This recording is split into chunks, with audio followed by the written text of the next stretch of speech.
You are the talk of the school since you saved Mr. Rabe and I from the Ashwinders. We have come so far. We should discuss the next steps in our plan to stop Harlow.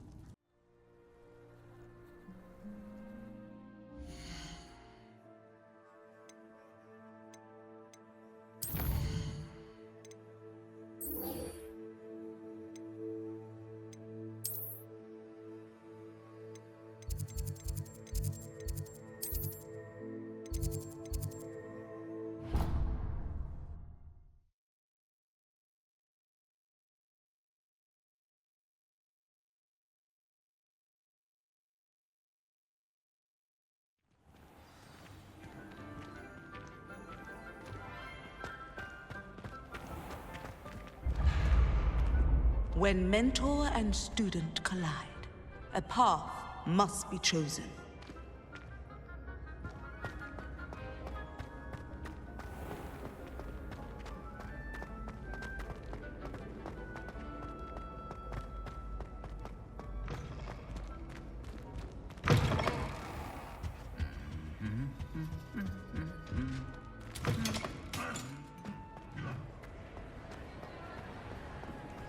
I have been meaning to speak with you.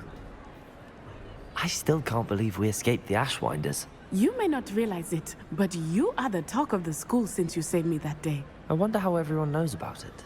I told my mother in the hope that she would be more forgiving of what I have been up to if it came from me.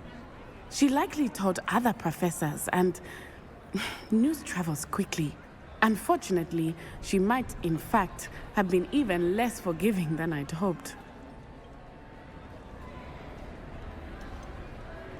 I don't blame her for being concerned.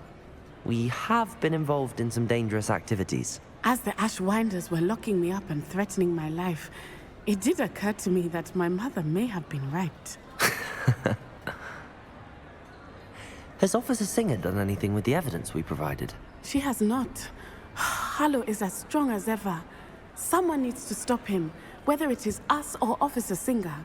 If someone had stopped the monsters like him in Matabeleland, my father would be alive today. What exactly happened to your father? It was a beautiful day. My mother had gone to tend to a neighbor who was ill, and so my father and I were galloping in the savannah. Galloping?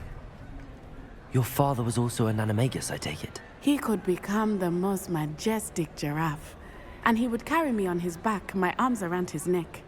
We were on our way home when we surprised a group of bandits who had come from our village.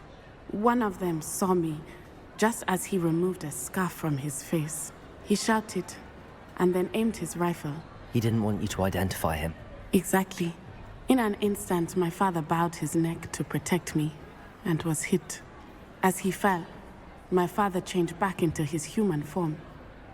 When the bandits saw this, they turned and ran in fear. Magic terrified them, and then he was gone. And it was all my fault. Your fault? How so? He died protecting me. If I had been capable of protecting myself, he would still be alive today. My mother and I tried to go on without him, but it became too much for us there. A few years later, we left to come to Scotland. Do you think taking down the Ashwinders will avenge your father's death? No. Vengeance is not what drives me. My father would not want that. He and my mother raised me to believe that it is a privilege to be able to fight for those who cannot. I know there is risk involved, but I feel it is worth it. I am glad you seem to think so too.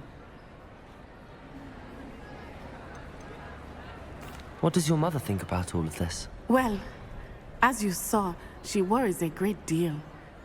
She is an excellent seer, but I think it bothers her to this day that she did not see my father's death coming.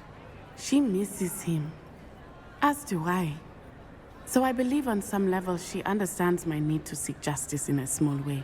But that does not mean that she likes it. Do you think your father would approve of the things we've been doing? Oh my, that is a good question. In theory, yes. Although he would worry as my mother does. But I think he, of all people, would understand my persistence. My father never shied away from a fight for good, no matter how ruthless the foe. And I think he would have enjoyed knowing that I had a compatriot like you. I'm sorry, Natty. I can't imagine what you've been through. Your father sounds exceptional. He was. Truly extraordinary. And thank you for your kind words. We all have our burdens. My father had a saying about that. Yes, I remember. Rain does not fall on one roof alone. Exactly. Soon you and I will put an end to the Ashwinders, beginning with Harlow. And once he is gone, we will turn our attention to Rookwood. We are making progress, and we will succeed. Thank you again for saving me. You deserve all of the praise you have received.